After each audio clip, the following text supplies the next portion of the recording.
Წინდისის 11 პატიმრის წინააღმდეგ ვიდეო მტკიცებულებები დამონტაჟებულია ესოცნების შინაგან საქმეთა სამინისტროს წარმომადგენელმა აღიარა, თუმცა დასკვნაში არ დაწერა.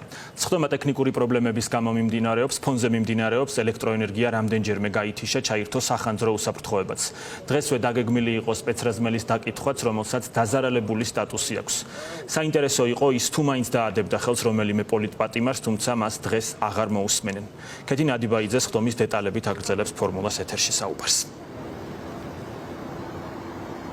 Am თუთებში სხდომაზე მიმდინარეობს პროკურატურის მიერ საქმეში წარმოდგენილი ვიდეო მტკიცებულებების გამოკვლევა. ეს არის აქციაზე გადაღებული ვიდეო კადრები, რომელიც ბრალდების მხარემ დაურთო ამ საქმეს. ეს კადრები ასახავს ძირითადად რუსთაველის გამზირზე განვითარებულ პროცესებს მოქალაქეების დარბევის შემდეგ.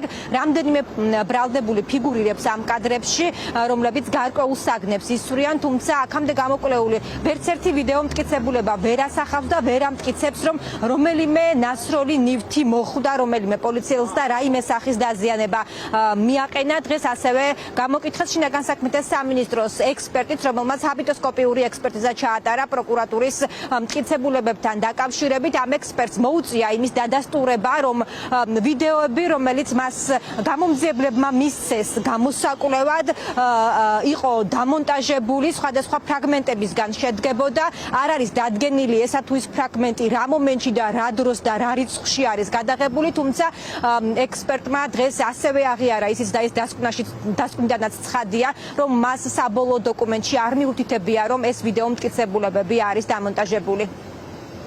ექსპერტიზის თანამშრომელმა ფაქტობრივად დაადასტურა, რომ ის ვიდეო ჩანაწერი, რომლის გამოკვლევაც მოახდინა, დამონტაჟებული იყო, რომელზეც თავიდან კითხვებზე ან დასკვნაში არცად არ წერია, იყო თუ არა დამონტაჟებული, ან აღენიშნებოდა თუ არა მონტაჟის კვარი ამ ვიდეო ჩანაწერებს. იმიტომ რომ კითხვაც არ ყოფილა დასმული. იმის თავიდან ასარიდებლად, რომ პროკურატურას გაემართლებინა და დამატებით კითხვაც დაესვათ, რომ მონტაჟის კვალი აღენიშნებოდა თუ არა, თავიდანვე ეხა კითხვით სასამართლო პროცესზე ცდილობენ დაადასტურებინონ, რომ არა მონტაჟის კვალი არ აღენიშნებოდა.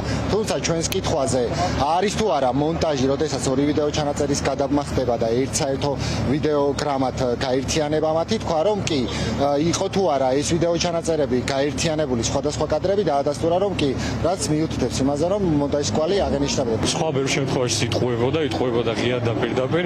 ჯანვარ-ჩაიას შემთხვევაში მან განმარტა, რომ სამ სხვადასხვა ვიდეოზე ამოიცვა ჩაცმულობით, მაშინ როცა ჩაცმულობის აღწერილობა ყველა სხვადასხვა ვიდეოში არის განსხვავებული. უფრო მეტი, მათო ჯანვარ-ჩაიას თუნდაც ჩავთვალოთ, რომ ჯანვარ-ჩაია ის ადამიანი, ვიზაც განიხილავდა გამოძიება, რომ ჯანვარ-ჩაია უნდა ყოფილიყო, სამი სხვადასხვა ტანსაცმელი აცვია, მათ შორის ფერით, მათ შორის ტექსტურით, გამოძიებელს ერთ შემთხვევაში აღწერილი აქვს ის, როგორც წვანე ქურთუკი, ხოლო გაექსპერტს მითითებული აქვს შავ ქურთუკზე.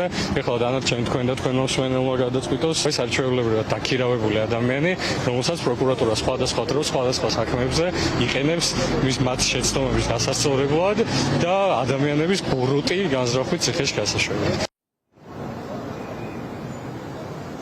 დღესვე იგეგმებოდა ერთ-ერთი სპეცრაზმელის გამოკითხვაც, რომელიც ამ საქმეზე არის დაზარალებულად ცნობილი, თუმცა ეს დღეს ვერ მოხერხდა. შესვენების შემდეგ დაახლოებით საათნახევრიანი დაგვიანებით განახლდა 11 ბრალდებული სხდომა, რადგან ელექტროენერგია სასამართლოში რამდენჯერმე ჩაქრა, ამის შემდეგ ჩაირთო ცრუ სახანძრო განგაშიც და იწურება უკვე სამუშაო საათები. ამ წუთებში, როგორც გითხარით, იკვლევენ ვიდეო მტკიცებულებებს და დღევანდელი სხდომა ამით ამოიწურება.